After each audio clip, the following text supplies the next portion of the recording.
రాష్ట్రంలో ఈసారి మళ్ళా పత్తి సాగు విస్తీర్ణం పెరిగింది. పోయిన ఏడుతో పోల్చుకుంటే 50% ఎక్కువగా పత్తి పంట వేశారు రైతులు. ఇప్పటిదాకా రాష్ట్రంలో 22 లక్షల ఎకరాల్లో పత్తి విత్తనాలు వేయగా దేశం మొత్తంలో 1 కోటి ఎకరాలకు పైన పత్తి పంట సాగు చేశారు.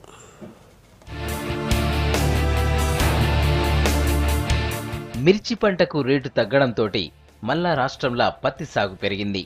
వానాకాలంలో ఇప్పటిదాకా 35 లక్షల ఎకరాల వరకు రైతులు విత్తనాలు వేశారు. ఇందులో 22 లక్షల ఎకరాలు పత్తి విత్తనాలే వేశారు. అయితే పోయినేడు జూలై మొదటి వారం దాకా 12 లక్షల ఎకరాల మాత్రమే పత్తి వేశారు. ఈ లెక్కన చూసుకుంటే ఈ సీజన్లో 40 నుంచి 50 లక్షల ఎకరాల్లో పత్తి సాగు చేయొచ్చని అధికారులు అంచనా వేస్తున్నారు.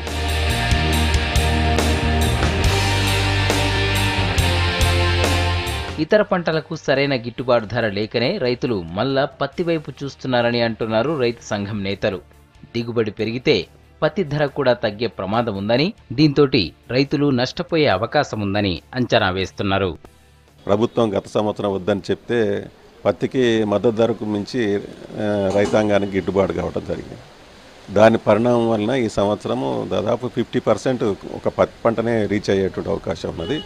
ఇప్పటికీ 25 లక్షల ఎకరాల పంటలు వేశారు. ఇంకొక 15 లక్షల ఎకరాలు కూడా పోయేటువంటి అవకాశం ఉంది. 40 లక్షల ఎకరాలు దాటుతుంది ఖచ్చితంగా కూడా. గత సంవత్సరం లాగా రేటు ఉంటేనేమో మద్దతు ధర ప్రకారంగా కనీసం అమలు జరిపినట్టయితే రైతాంగం నిలదొక్కుకోవడానికి అవకాశం ఉంటుంది. లేకపోతే మాత్రం రైతాంగం పెద్ద ఎత్తున నష్టపోయేటువంటి అవకాశం ఉంటుంది. 2 ఏళ్ల క్రితం పత్తికి గిట్టుబాటు ధర రాకపోవడంతో రైతులు చాలా నష్టపోయారు. దీంతో పత్తికి బదులు వేరే పంటలు వేసుకోవాలని సర్కార్ చెప్పింది. పోయిన ఏడాది మొక్కజొన్న, కందులు, మిర్చి, సోయాబీన్ లాంటి పంటలు సాగు చేశారు. అంతకుముందు ఏడాది 42 లక్షల పత్తి సాగు కాగా సర్కార్ ప్రచారంతో పోయిన ఏడాది రాష్ట్రంలో పత్తి సాగు 32 లక్షల ఎకరాలకు తగ్గింది. అయితే సోయాబీన్, కందులు, మొక్కజొన్న, మిర్చి పంటల రేటు పడిపోవడం, పత్తి రేటు ఎక్కువగా ఉండడంతో మళ్ళా పత్తి సాగు వైపు చూస్తున్నారు రైతులు. కందులకు ఎకరానికి 10,000 రూపాయలు ఇస్తాము, మేము కొంటామని చెప్పి హామీనిచ్చారు. ఆచరణలోకి వచ్చేటప్పటికి కనీసం 4-5 వేల రూపాయలకు కూడా కందులు కొనేటువంటి పరిస్థితి రాష్ట్రంలో నెలకొనలేదు. అందువల్ల ఈసారి మొత్తం రైతాంగం అంతా కూడా మళ్ళీ పత్తికి రేటు వచ్చింది గత సంవత్సరం. కాబట్టి ఇప్పుడు రైతాంగం అంతా కూడా మళ్ళీ పత్తి వైపు మల్లుతున్నటువంటి పరిస్థితి నెలకొన్నది.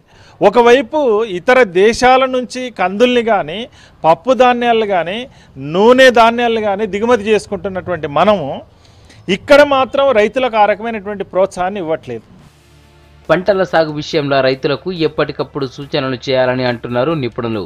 అన్ని పంటలకు గిట్టుబాటు ధర వచ్చేలాగా చూడాలని రైతులు కోరుతున్నారు.